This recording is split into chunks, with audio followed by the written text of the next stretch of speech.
Cultura Geral. Apoio Milton Campos, tradição e inovação para seguirmos no topo.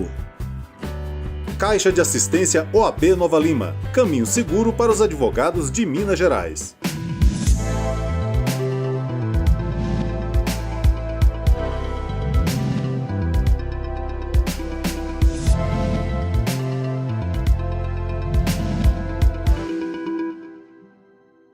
Olá, sejam todos muito bem-vindos ao Cultura Geral. É sempre um prazer fazer o Cultura Geral aqui na TV Banqueta e na Rádio Cultura de Curitiba. A gente mais uma vez recebendo aqui meu grande amigo Jorge Abud, também Dr. Ricardo Campos, Dr. Ricardo Campos, direto da Alemanha, e o Jorge Abud está em São Paulo. E a gente vai falar um pouquinho hoje de democracia, como já os bons livros nos dizem, e inclusive o do grande amigo Jorge Abud, Democracia para quem não acredita nela, e também professor Ricardo Campos. A gente pensar um pouco na democracia, pensar um pouco nesse espaço de liberdade que a gente está tendo, uma liberdade vigiada também, né, que entra esse campo também dos dados e também da LGPD. A gente pensar nisso tudo é muito importante nesse momento que a gente está vivendo no Brasil, na América Latina e no mundo. Ricardo, seja muito bem-vindo. É um prazer te receber aqui nas terras das Alterosas e também nesse clima temperado de Curitiba, né, nas ondas do rádio, para a gente poder falar um pouco disso, falar um pouco desse novo momento que a gente está vivendo. Já fizemos uma conversa anterior, em outra época, sobre esse momento digital, mas pensar nesse momento que a gente está vivendo, cada vez mais digital, inclusive os nossos sistemas de freios e contrapesos, da política de uma forma geral também, é muito importante. Seja muito bem-vindo mais uma vez e muito obrigado pela sua participação mais uma vez. Obrigado, Ederson. É sempre uma grande honra estar aqui com você no seu programa e uma honra maior ainda estar com um grande parceiro intelectual meu, que eu tenho o prazer de ser amigo e parceiro de trabalho, o Jorge Abud, em várias empreitadas intelectuais. E é um tema muito interessante, pensar a democracia a partir da digitalização, né? O que a gente chama de hoje digitalização. Eu vou falar um pouco, e o Jorge pode, então, ir introduzindo questões. Partindo desse ponto, Ederson, que você colocou, se a gente parar para pensar na construção da democracia ocidental moderna, ela sempre carregou em si dois polos ou duas tradições, né? Uma tradição muito ligada a uma presença forte da representação. Então, quer dizer, é um núcleo em que os indivíduos se veem representados por um soberano ou eleito, né? Quer dizer, dentro da democracia sempre eleito, né? E esse soberano, sendo ele o parlamento ou o executivo, com uma capacidade de decisão legitimada a partir dessa aderência de representatividade. Mas, ao mesmo tempo, a gente tem um outro polo mais ligado à não representatividade, onde a legitimidade decorre mais pelo exercício de liberdades individuais. Então, a gente tem uma economia, né, privada, né, que decorre também, que tem um peso muito grande dentro da democracia. A gente tende a pensar a democracia só a partir do parlamento. Não, mas a democracia, ela pressupõe várias liberdades individuais, como essa que a gente está aqui hoje, que é a liberdade de expressão, né? E também decorre de vários outros pressupostos. Por exemplo, a possibilidade da gente estar aqui hoje decorre de uma autonomia privada, né, de um direito protegido que criou, por exemplo, a tecnologia de nuvem, né? Então, esse outro aspecto da democracia ligado a um polo não representativo e de articulação de liberdades fundamentais, ele é super importante. E a digitalização, ele transforma isso tudo novamente, né? Ele reembola esse baralho de uma forma inédita, que agora a gente está aprendendo a lidar com isso. Jorge, eu queria te introduzir nessa conversa pensando como que a gente vai pensar na democracia, já que você traz esse estudo, traz essa pesquisa, nesse campo digitalizado também, E a gente vê que, na medida que os engajamentos vão acontecendo, você vai tendo, obviamente, uma polarização cada vez maior, mas quem tem o domínio dessa tecnologia, quem tem o domínio dessa técnica de conduzir todo esse processo, não perde engajamento, muito pelo contrário, ele mantém o engajamento, solidifica aquilo e tende a crescer. Isso não é perigoso para o nosso processo democrático, não, Jorge? Bom, primeiro, Ederson, só reiterar a satisfação de estar mais uma vez aqui contigo, né? É sempre um prazer, e ao lado do meu parceiro intelectual aqui, meu querido amigo Ricardo Campos, para falar de um tema bastante rico e complexo. Hoje eu brinco que eu vou ser um pouco coadjuvante aqui do Ricardo, que é o nosso especialista aí no assunto. Ederson, tua pergunta, ela permite que a gente faça diversas análises, diversos recortes, né, sobre esse risco. A gente poderia fazer um recorte do risco sobre uma espécie de analfabetismo digital que joga fora da participação democrática uma grande parcela da sociedade. Mas eu vou trazer por um outro recorte.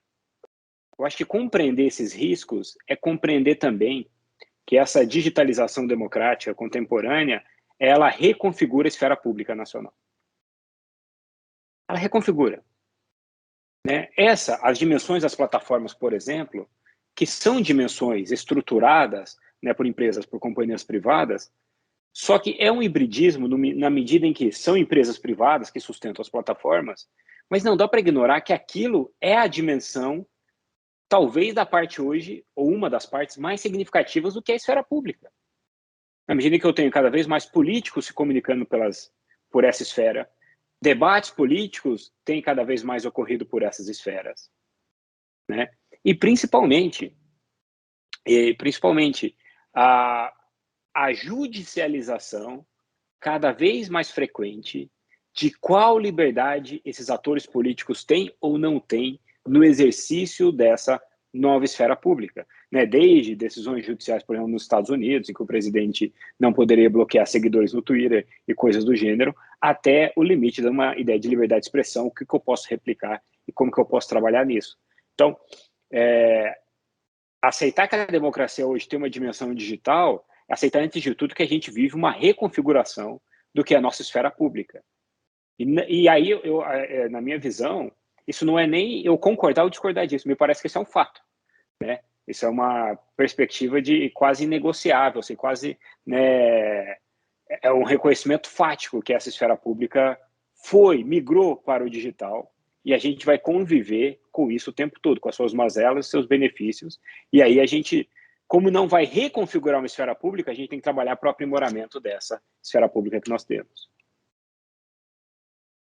Ô, Ricardo, como que a política de dados pode interferir de forma fundamental no nosso processo político? Tamanhos são o número de dados circulando hoje. Eu lembro que quando nós conversamos, nós falamos de dados online e dados offline, né? Então, a gente está sempre produzindo dados, e aí você passa de 6 meses, já tem mais informações, e muito mais, as informações também se transformam. Como é que a gente pensa isso, e como é que a gente traz isso para o campo das nossas liberdades individuais, das nossas garantias fundamentais? Tá no mudo. Essa é uma ótima pergunta, Ederson.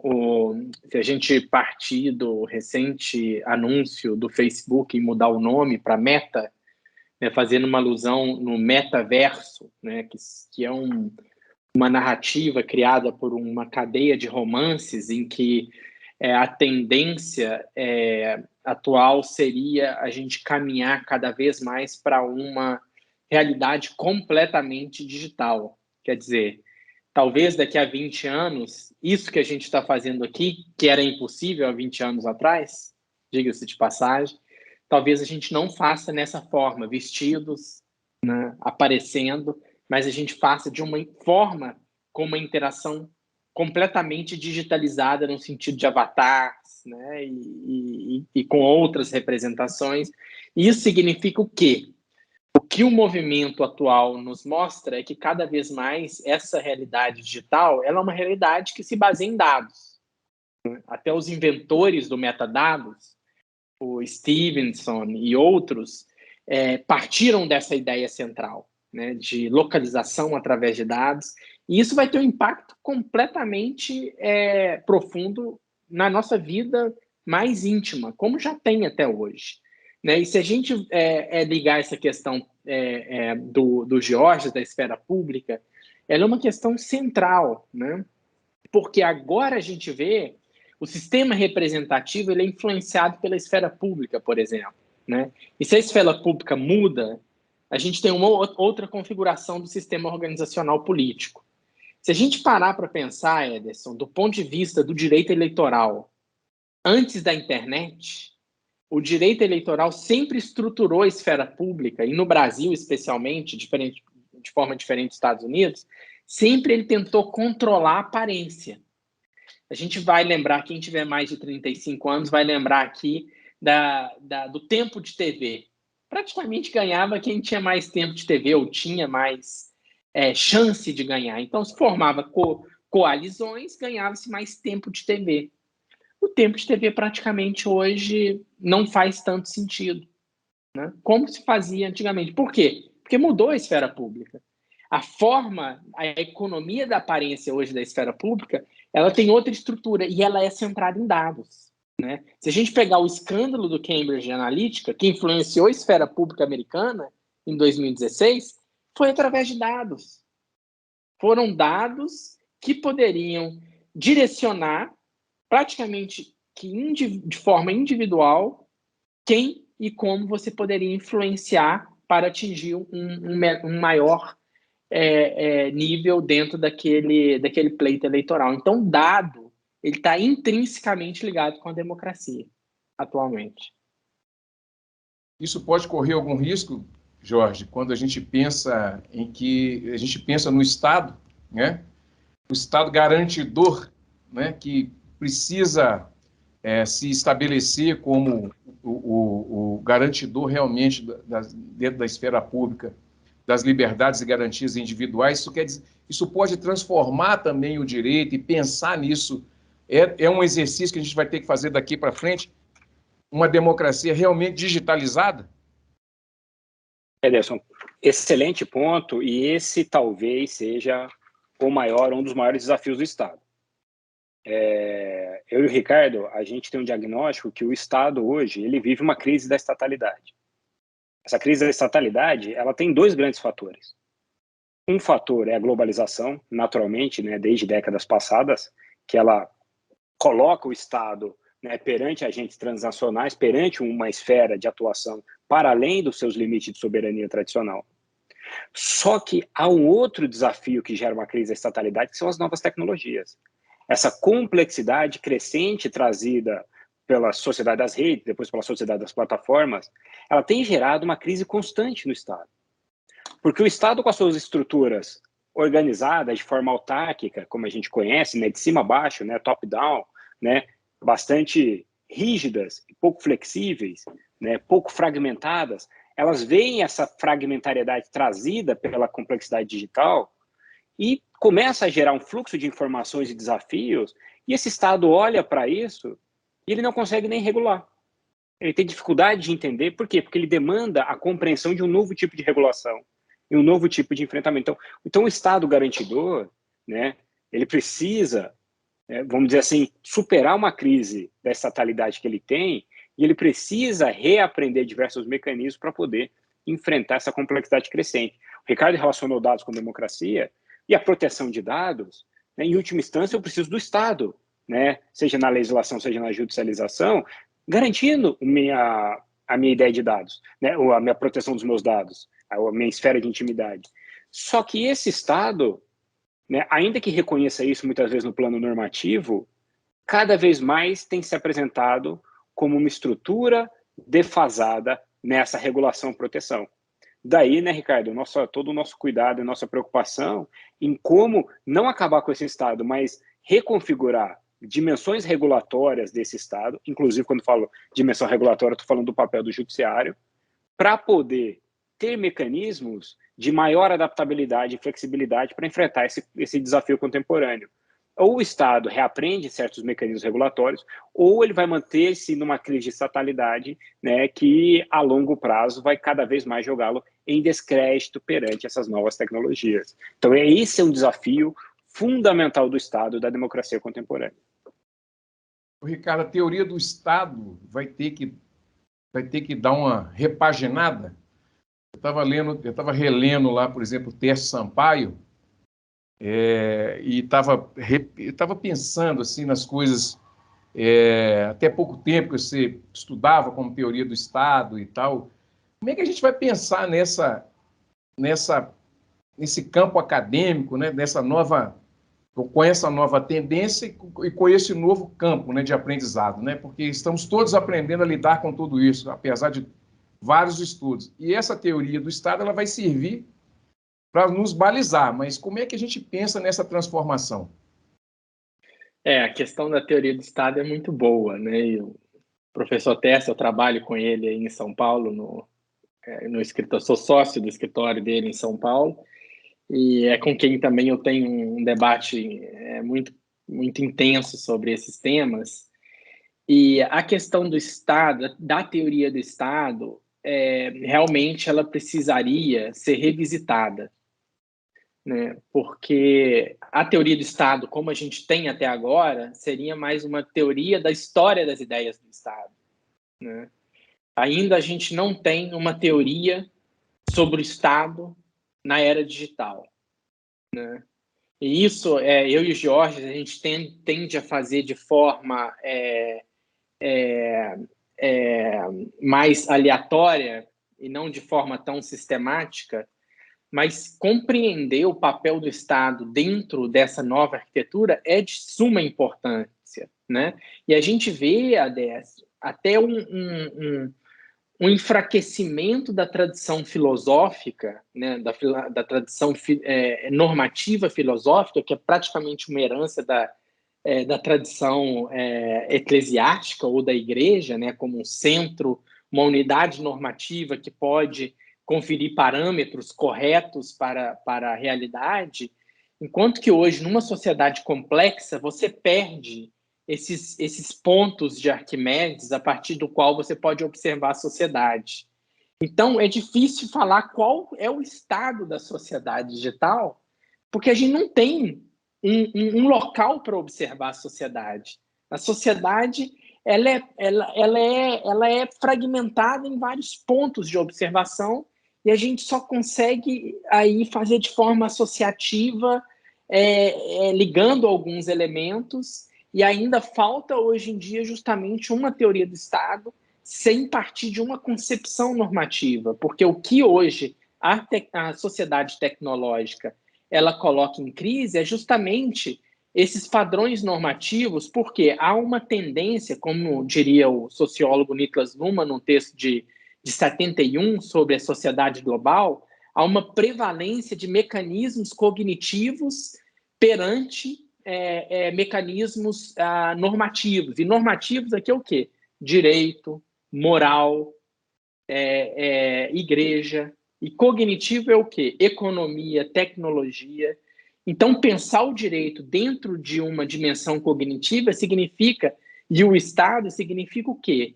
Que o Estado e o direito ele tem que cada vez mais se adaptar às novas demandas sociais, tecnológicas, e não impor os próprios parâmetros. Eu vejo uma teoria do Estado, ela tem que ser uma teoria muito mais orientada por uma dimensão cognitiva do que, como se fez até agora, de uma teoria normativa do Estado. Jorge, eu queria uma pergunta que vem também como que a gente pensa, eu estou sempre baseando as minhas perguntas em cima do que você publica, né, em cima das suas pesquisas. Como que esse estado de vigilância continuada pode fragilizar as nossas relações, né? Eu lembro que quando eu conversei com o Safatli aqui, a gente estava falando da democracia de baixa incidência, né? Nós conversamos isso também naquela entrevista que nós trocamos ideia. E como é que essa vigilância, né, através da digitalização, pode fragilizar todas as nossas relações, as que restam, as que nós conseguimos estabelecer como liberdades e garantias fundamentais até aqui? Olha, Ederson, é um tema muito, muito complexo. Para conseguir trazer para dentro dos nossos limites, eu acho que, por exemplo, qual que é o grande risco?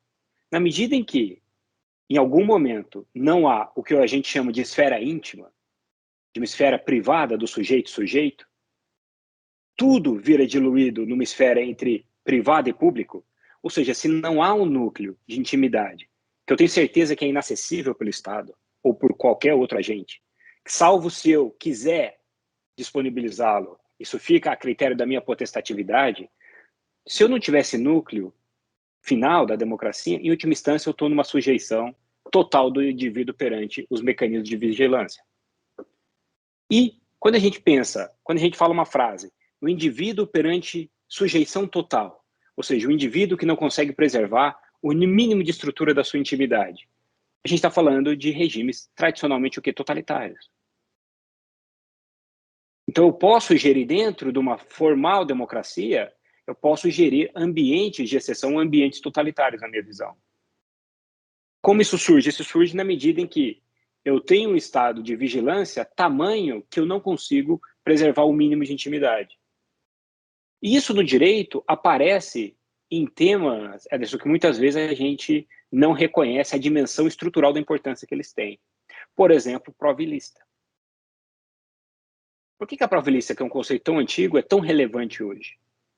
Porque se eu relativizo uma ideia de prova ilícita, aquele agente que tudo pode, praticamente, pela força dele em relação ao indivíduo que é o Estado, praticamente ele pode punir de qualquer forma.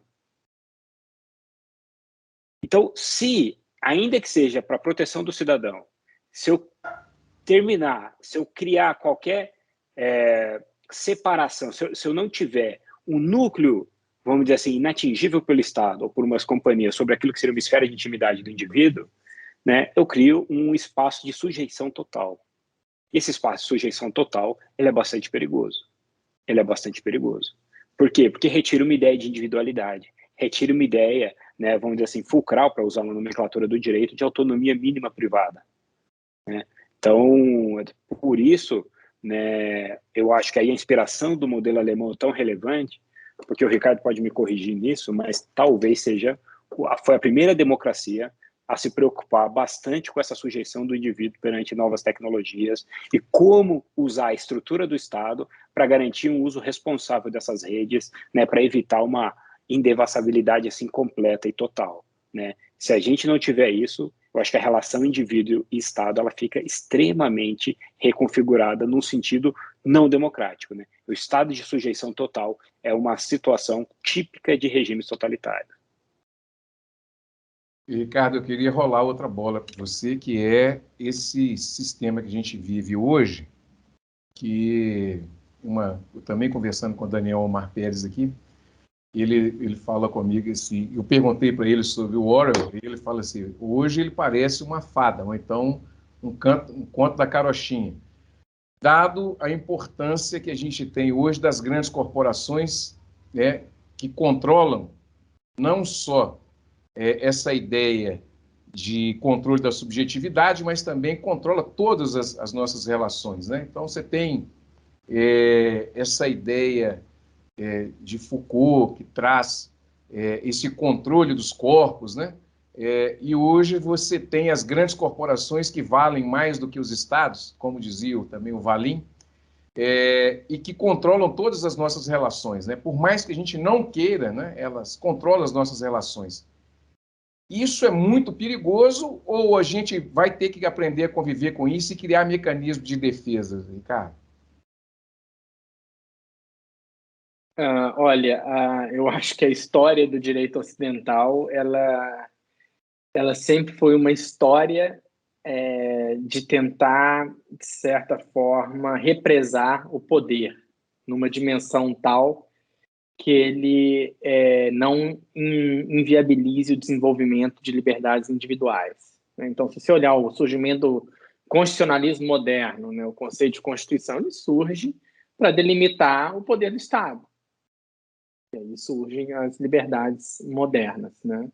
E agora a gente tem um outro problema do constitucionalismo que não está mais em delimitar, né? E aí é a questão do conto de fadas do Orwell, né?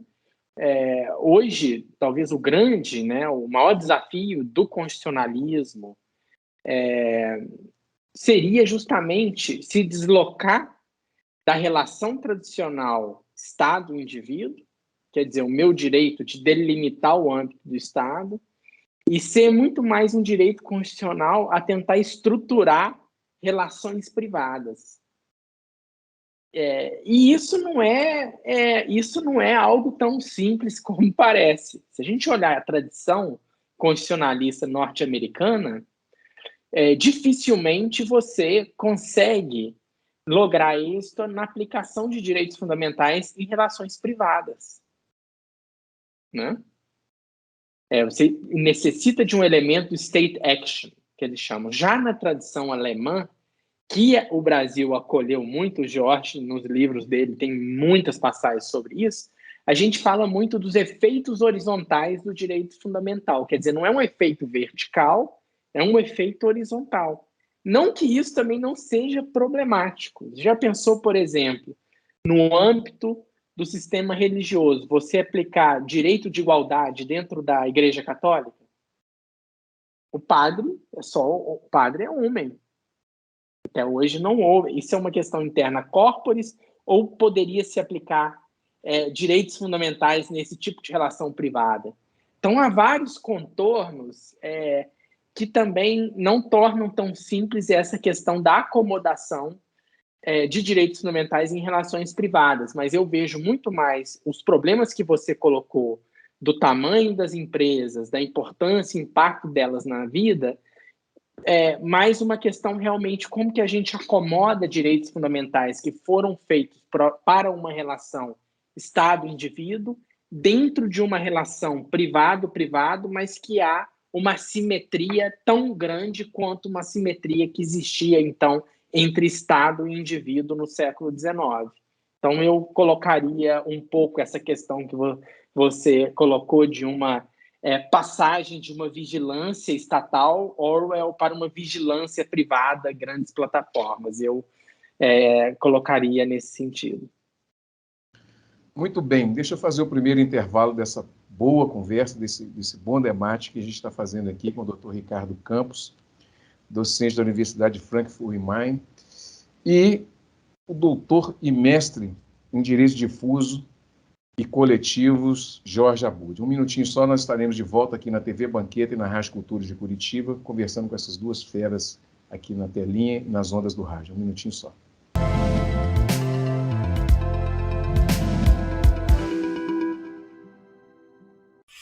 Há 71 anos, nós da LBV trazemos a solidariedade do Natal para todos os dias do ano. Graças a Deus esses alimentos chegaram para mim no momento certo, no instante certo, no dia certo, porque nem dinheiro eu não tenho para comprar nada. Hoje, 41% dos brasileiros não têm alimentos suficientes para colocar na mesa. Juntos, nós podemos mudar isso. Acesse lbv.org. Apoio TV Banqueta. A CAP, Casa de Acolhida Padre Eustáquio, trabalha para que crianças, adolescentes e seus acompanhantes tenham amparo e estrutura durante a luta contra o câncer e doenças hematológicas até a sua cura. Com trabalho, empatia, compromisso e transparência, a CAP transforma necessidade em esperança. Faça a diferença na vida das crianças e adolescentes com câncer e doenças hematológicas. Faça parte desta história. Conheça pessoalmente o nosso trabalho. Apoio TV Banqueta.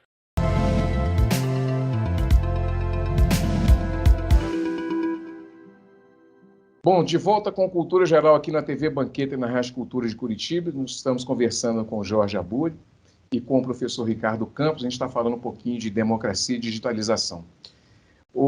Jorge, eu queria começar com você esse segundo bloco, aproveitando uma conversa que nós tivemos lá atrás e trazendo para essa pauta, que é a ideia de totalitarismo líquido do seu grande amigo e do nosso grande amigo Pedro Serrano. essa ideia, você coloca, porque isso veio na minha cabeça agora nessa conversa, porque vai ouvindo e as perguntas vão aparecendo daquilo que a gente já conhece também. Mas mistura, né? Então, essa ideia da digitalização pode, e do jeito que está formado, essa ideia dentro também do corpo democrático, pode se formar campos de exceção. Aparece alguma coisa aí perto do totalitarismo líquido também, do Pedro Serrano, quando ele traz esse conceito? Vamos lá, Ederson. Esse conceito é do querido Pedro Serrano, um grande intelectual brasileiro, que talvez tenha sido, talvez não, na minha visão, foi o primeiro a perceber, né, vamos dizer assim, as medidas de exceção que estavam acontecendo, né, em relação ao próprio judiciário, no punitivismo exacerbado, etc. Ele foi o primeiro a fazer esse diagnóstico da estrutura, né? Vamos lá. Eu uso uma outra expressão que o Ricardo conhece bem, né, do Bernd Hitters. Eu falo muito da degeneração. A gente fala muito que é uma nomenclatura da tradição alemã, né, tentando reconstruir, vamos dizer assim, o que foi a deterioração da democracia constitucional de Weimar, né, em virtude da ascensão do nacionalsocialismo e depois do governo nazista. O que eu entendo, Ederson? Eu acho que a degeneração ela acontece o tempo todo. Populismo ajuda a ocorrer o fenômeno da degeneração. Decisões ilegais fomentam a degeneração. Mas você puxou para a questão tecnológica, né? A ideia que muitas plataformas usam e é encampada por uma visão muito complicada, na minha perspectiva, que diz assim, olha, as plataformas precisam ser completamente livres e as pessoas precisam ser completamente livres, né, no uso das plataformas. Isso é uma forma de degeneração, Ederson. É claro que regular ou trabalhar a regulação de plataformas é algo difícil. Mas veja, nós vivemos uma pandemia. A pandemia demonstrou que deixar circular livremente fake news, notícias fraudulentas, levou pessoas a morrerem, pessoas a se injetarem produtos. Hoje leva pessoas a não se vacinarem em virtude de fake news circulando. Então, ignorar a potência de disseminação de informações, de fluxo informacional que as plataformas introduzem no debate público contemporâneo, é uma forma de degeneração. A pretexto de uma liberdade de expressão, hoje, eu uso essa reconfiguração da esfera pública para ser propagador de fake news e uso a pretexto da liberdade de expressão para praticar muitas vezes discurso de ódio. E eu acho que hoje, pelo meio tecnológico, aumentou muito a propagação de discurso de ódio, que claramente, na minha visão, é um elemento de degeneração da democracia. E óbvio que regular, trabalhar temas como fake news, discurso de ódio, são temas altamente complexos. Mas o fato de algo ser complexo, Ederson, não pode fazer que eu, como jurista, né, Ricardo, todos nós aqui, abandonemos o enfrentamento dele no debate público. Algo ser complexo, a resolução, não significa que eu não tenha que pensar em estruturas de regulação e para trabalho disso. Veja, a violência no Brasil é um problema extremamente complexo. Latrocínios, crimes contra as mulheres, etc. Eu não posso simplesmente dizer, olha, é um problema já endêmico no Brasil, existe há muito tempo, vamos abandonar. Vamos deixar que as coisas aconteçam como estão. Se você me permite, né, essa comparação simplória, esse é o mesmo problema das plataformas. Se eu, né, e aqui houve um consenso entre nós três, se todos nós concordamos que elas reconfiguraram o que é a esfera pública brasileira, mundial, né, mas no caso também a brasileira, se, como o Ricardo disse no primeiro bloco, elas mudam o sistema eleitoral hoje, né, em que hoje você tem muito mais importância disso do que tempo de TV e outras coisas, eu não posso aceitar que essas plataformas sejam veículos para deslegitimação das instituições públicas, como se faz com a urna eletrônica. Eu não posso transformá-las em veículos de massacre, né, de segmentos da sociedade que são historicamente massacrados, veiculando discurso de ódio. Eu não posso disseminar informações que levam a óbito e põem as pessoas em risco, como, por exemplo, né, os riscos que teria a vacinação.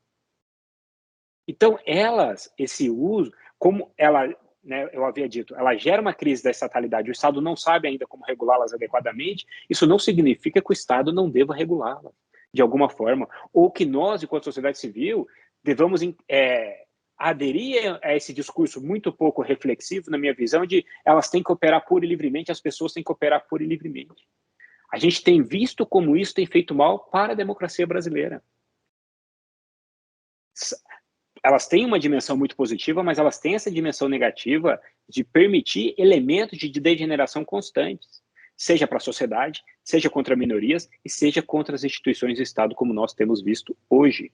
Né? E o 7 de setembro, né? Sei que agora a gente já está, né, no final de 2021, mas 7 de setembro, na minha visão, é a concretização, né, uma manifestação, em boa parte dela muito golpista, é uma manifestação, na minha visão, de uma degeneração que ganha corpo a partir do uso desmesurado dessas plataformas. E aí, Ricardo, eu vou colocar uma conversa interessante agora, que é o tal da guerra híbrida. A guerra híbrida que é implementada hoje, né, com esses ataques neuronais, ataques para todos os lados e tal, está dentro desse contexto da digitalização. Como é que a gente pode, né, pensar nesse campo da guerra híbrida, né, que começa muito forte no início da década passada e traz para essa década uma nova forma de ataque, né, nas democracias de baixa incidência, né, através dessa amplificação daquilo que o sujeito pensa e vai colocando ele cada vez mais segmentado dentro daquele caminho, ou seja, dentro daquela bolha. Como é que a gente pensa nessa ideia da guerra híbrida? Eu li do Andreu Curíbico, né, esse livro, e eu achei muito interessante pensar nisso para essa discussão. Como é que a gente pensa isso, Ricardo? O conceito guerra híbrida, ele é um pouco ambivalente, né? Se a gente olhar dentro da etimologia da palavra guerra dentro do direito, né, a guerra, ela sempre teve um código próprio, né? Ela nunca, a guerra total nunca foi guerra no sentido do direito internacional e nem na guerra no sentido, por exemplo, numa guerra justa, né? Tem várias passagens de um autor muito importante aqui na Alemanha, chamado Carl Schmitt, né, que ele relaciona a transformação do conceito de guerra com a transformação de tecnologia, né? Então, a guerra híbrida, no sentido posto por você, ela é uma guerra que acaba desvirtuando todas as regras que as guerras em gerais, por exemplo, não matar civilista, é uma regra, né, pode não ser seguida, né, até mesmo antes da convenção,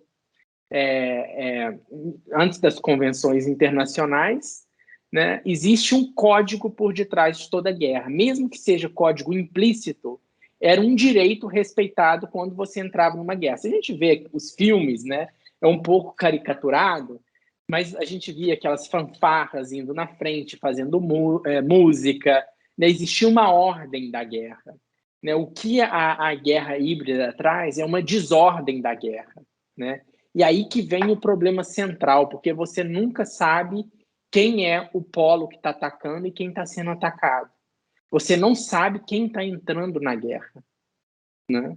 E ela causa uma guerra constante. Né? E não uma guerra no sentido de que existam códigos por detrás dela. Muito pelo contrário.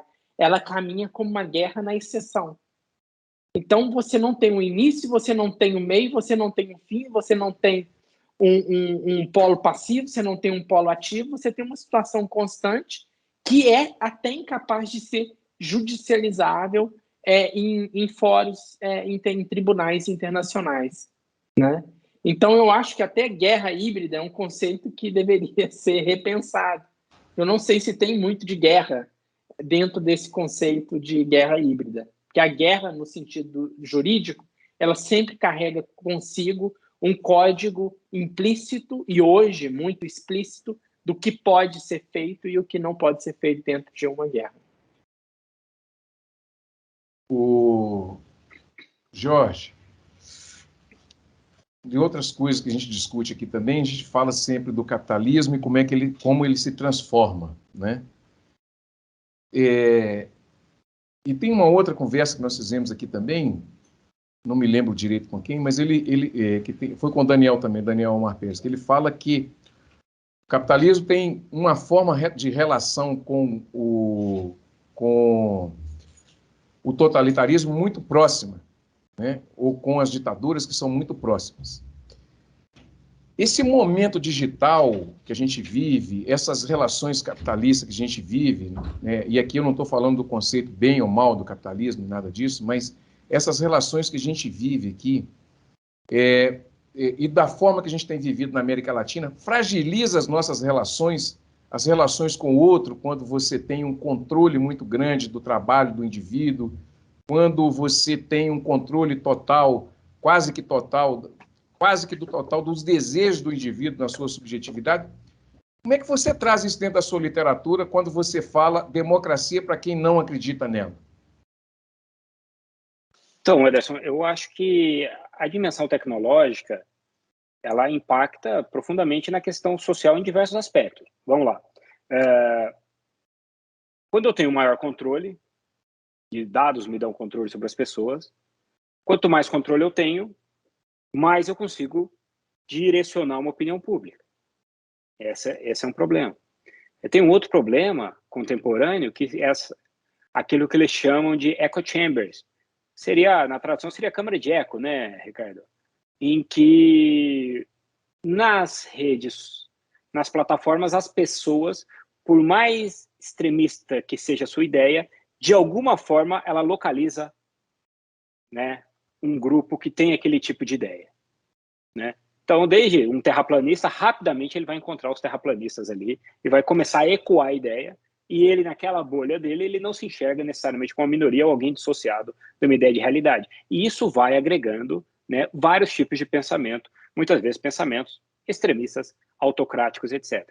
Então, além de ter o risco de um Estado controlador, eu tenho o de grandes companhias que podem exercer uma influência na vida das pessoas, direcioná-las para o que comprar, o que agir e o que gostar, muito forte. E isso é um risco que a gente tem que pensar. Por isso, a gente não pode abandonar, por mais complexo que seja, uma ideia da regulação dessas questões tecnológicas.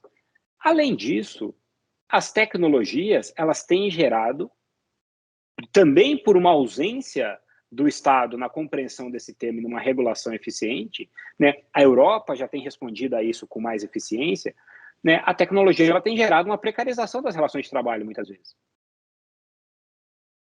Né? Até se usa uma palavra aqui no Brasil, mas fica muito ligado a um aplicativo, não preciso usá-lo, mas essa, né, precarização de uma pulverização de trabalhos que não são necessariamente relações de trabalho, mas todo mundo sabe que, no fundo, é uma relação de trabalho.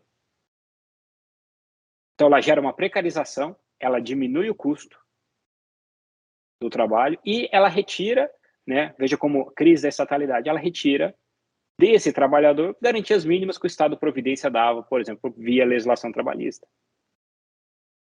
Até com a crise da estagflação que o Brasil vive hoje, um motorista de aplicativo hoje não consegue nem rodar, em virtude do preço da gasolina e do custo que é essa corrida. Então, assim, não dá para a gente ignorar os olhos, trabalhar com uma lógica só pura da tecnologia e não enxergar que há um impacto crescente, né, de precarização em diversos segmentos da sociedade. Se a gente pegar o exemplo brasileiro, o Brasil nunca foi tão tecnológico, nunca foi antenado com tanta tecnologia.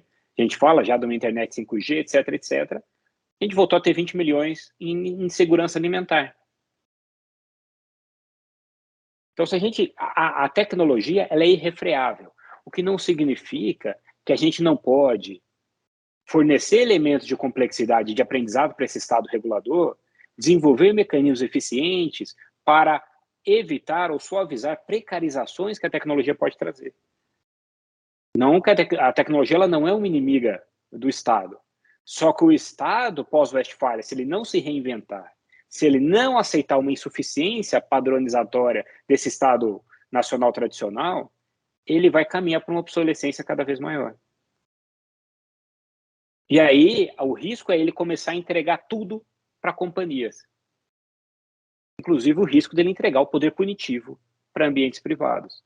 E aí, isso é um risco que a gente tem, na minha visão, bastante grande. Eu sou um liberal, mas eu entendo que a dimensão do Estado para determinados setores é fundamental. Uma saúde pública universal é algo que uma democracia não pode abrir mão, na minha visão.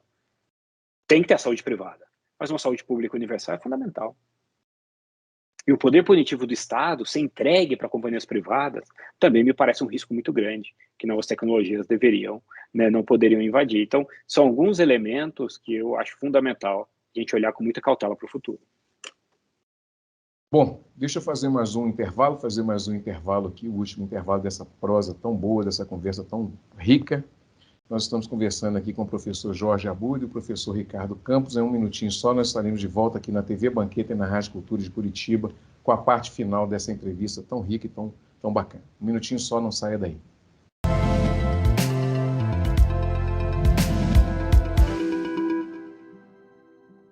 Fundado em 1980, o Hospital Nossa Senhora de Lourdes é filantrópico e sem fins lucrativos e hoje atende a mais de 110 mil habitantes de Nova Lima, Raposos e Rio Acima. O Hospital Nossa Senhora de Lourdes, eu me sinto como se eu estivesse em casa. Só tenho que agradecer, sou muito bem tratada. Aqui eu tenho eles como se fosse a minha família. O Hospital Nossa Senhora de Lourdes é o único da região responsável pelo atendimento aos usuários do SUS, nos casos clínicos e cirúrgicos de média complexidade. Possui pronto atendimento adulto e pediátrico com funcionamento 24 horas, contando com plantonistas da pediatria, clínica médica, cirurgia, ortopedia, obstetrícia e anestesiologia. E ainda conta com serviço de hemodiálise e um centro de tratamento intensivo. Hospital Nossa Senhora de Lourdes, humanidade, carinho e atenção à vida.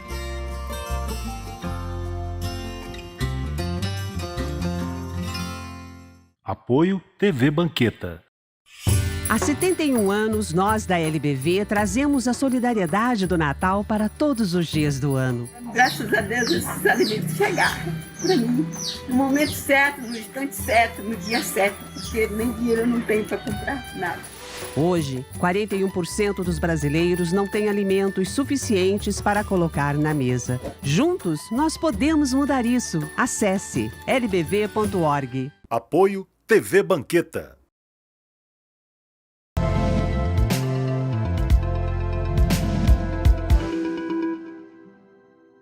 Bom, de volta com Cultura Geral aqui na TV Banqueta, a gente está conversando com o professor Ricardo Campos, docente da Universidade Frankfurt-Main, na Alemanha, e o professor Jorge Abud, doutor e mestre em Direito Difuso e Coletivos. Professor Ricardo, essa é a última pergunta para você. Eu queria te perguntar se a América Latina vai ter que criar uma forma de regulação desses dados, ou dessas formas de controle dos dados, porque ele está em erupção. Cada hora tem uma nação em erupção. Uma hora é o Chile, outra hora está o Uruguai, outra hora é o Paraguai, outra hora é o Brasil. A gente está sempre nessa rotatividade. Vai ter que ter esse controle para a gente garantir um mínimo de espaço democrático aqui na América Latina, professor? Como é que você vê isso, estudioso que é aí na Alemanha, né, a grande referência da América Latina para a política de dados? Como é que a gente pode pensar isso, Ricardo? Olha, Ederson, eu acho que isso é um problema que passa por diversas camadas, né? Que não só de dados, mas também de dados, mas, por exemplo, a questão como é estruturado o mecanismo econômico, né, desses novos serviços digitais, né? Ele é estruturado, se a gente for comparar com a mídia tradicional, da mesma forma, porque ele ganha como que a fonte de renda é anúncio. Ganha como a televisão e o jornal impresso ganhava com anúncio. A diferença é que eles não ganham com conteúdo que se chama aqui na Europa publicista, quer dizer, que leva um conteúdo jornalístico. E essa ruptura, né, de chamar atenção com conteúdo, e agora você passa a chamar atenção e gerar clique, vender anúncio, com conteúdos não relacionados a jornalísticos, quer dizer, muitas vezes não tem informação, né? Esse é o grande problema, né? Então, a gente tem que adotar medidas regulatórias no plano também do algoritmo, né? Questões de transparência, para a gente saber, o ministro Salomão tomou decisões importantes agora, dentro de um inquérito administrativo com questão da monetização, né? O follow the money, que falou aí no Brasil durante um tempo, não é uma questão penal. Esse é um grande erro do Brasil, como foi posto por pessoas ligadas ao entorno dos serviços digitais.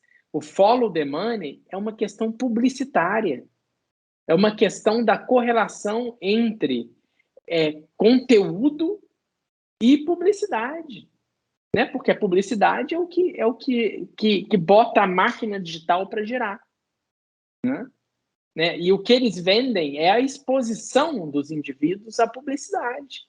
Só que eles fazem isso de uma forma bem mais... Tem um livro muito interessante que vai sair pela Contracorrente, que eu recomendei, do Joseph Fogler, que chama Capital e Ressentimento. E ele mostra como os novos serviços fazem o capital a partir do ressentimento das pessoas dentro da sociedade, utilizando esses mecanismos, né? Então, eu acho que a grande caixa de Pandora, se a gente conseguir abri-la, seria, primeiro, olhar nesse plano da monetização através de algoritmos. Qual que é a estrutura, né? Porque é isso que leva à polarização, né? É isso que leva a uma dissociação, é isso que leva a um financiamento difícil de ser rastreado pelo judiciário, né? E isso tudo passa por uma questão até quase que banal: publicidade. Publicidade. Então, para mim, o grande ponto seria, Ederson, não dar passos largos nesse quesito da regulação, mas a gente dá passos concretos e seguros dentro dessa dimensão, não só dos dados, mas também da questão do algoritmo e a transparência algorítmica. Teve uma participação especial da minha cadelinha aqui, mas está tudo bem. Jorge, para a gente encerrar esse bate-papo tão bacana, como é que a gente pensa os direitos humanos, o direito difuso, os direitos coletivos, nessa dimensão também? Ederson, primeiro agradecer aí mais um bate-papo muito bom aí contigo, ao lado do meu querido amigo Ricardo Campos. E aí eu acho que a gente pode usar até para responder uma parte, ou pelo menos introduzir essa resposta que vai ficar um pouco no ar, mas talvez um romantismo meu com relação ao direito constitucional, eu traria um pouco da ideia da dignidade humana. A dignidade humana no contexto tão bem desenvolvido, né, na jurisprudência do direito alemão, aquela ideia de que a dignidade humana, ela evita a coisificação do homem. Eu acho que esse é um mote, né, para o Estado perante a tecnologia também. A gente não pode permitir que a tecnologia, como a gente não pode permitir que o poder totalitário, e esse foi o contexto que ela foi usada, né, pós-Segunda Guerra, a gente não pode permitir que a tecnologia também nos coisifique, né, nos introduza uma lógica de ciborgue ou qualquer coisa do gênero. Então, por isso a dimensão do debate sociedade civil com o Estado, essa ideia de não abandonar, perante uma ineficiência do Estado, não abandoná-lo, mas perante uma ineficiência do Estado, tentar reintroduzir elementos para que esse Estado se aperfeiçoe, né, como as suas instituições, protegendo uma ideia de democracia, como o Tribunal Superior Eleitoral tem feito para manter a lisura das eleições, etc. Assim, esse é um investimento que eu acho que a gente tem que fazer como uma sociedade como um todo, né? Trabalhar a tecnologia com toda a dimensão de pluralismo, fluxo de informações que ela pode introduzir, mas tomar muito cuidado com essa vigilância absoluta e impedir uma ideia de coisificação do homem. Eu acho que talvez essa seja o primeiro grande norte aí para a gente poder repensar o tempo contemporâneo que nós vivemos. Se vivemos tempos que a gente não pode mais acreditar em fundamentos transcendentais do Estado e da sociedade, vamos acreditar em fundamentos oriundos do nosso processo civilizatório, como a dignidade humana. Me parece que é um bom caminho para guiar aí a regulação mencionada pelo Ricardo na última resposta dele. Professor Ricardo, muito obrigado pela sua participação mais uma vez. Eu me sinto cada vez mais honrado em ter você aqui nos abrilhantando, nos dando essa oportunidade, essa aula, né, no campo digital, mas principalmente no campo do entendimento de como a gente vai viver essa sociedade daqui para frente. Muito obrigado, viu, Ricardo?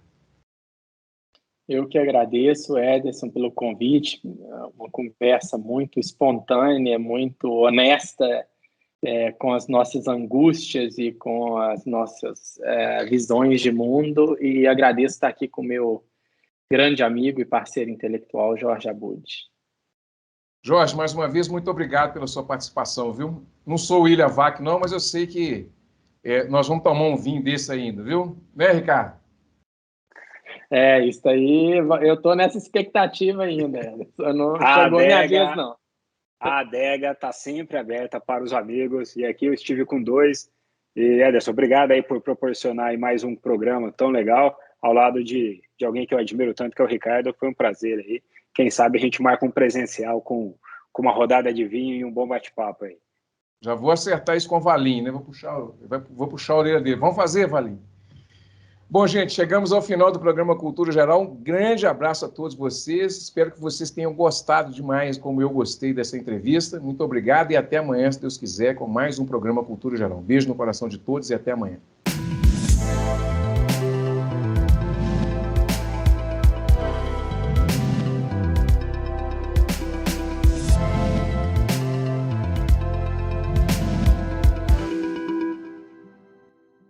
Cultura Geral. Apoio Newton Campos, tradição e inovação para seguirmos no topo.